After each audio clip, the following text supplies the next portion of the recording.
మనం భూ సంబంధమైన వాటిని గురించి ఆలోచించుకుంటున్నాం పిల్లరా.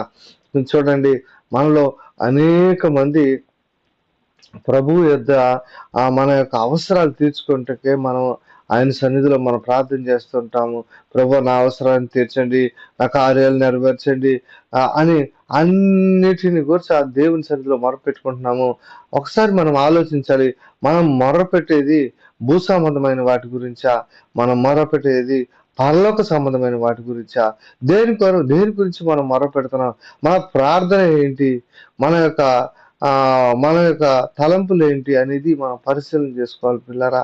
అయితే ప్రభు అయిన యేసుక్రీస్తు చెప్పిన మాట మనం జ్ఞాపకం చేసుకున్నట్లయితే, యెరూషలేము కుమార్తెలారా, మీ నిమిత్తము మీ పిల్లల నిమిత్తము ఏడ్బుడి. హల్లెలూయా. కాబట్టి పిల్లరా, పరలోక సంబంధమైన వాటిని గురించి మనం వెతకవలసినది. మన యొక్క పిల్లలు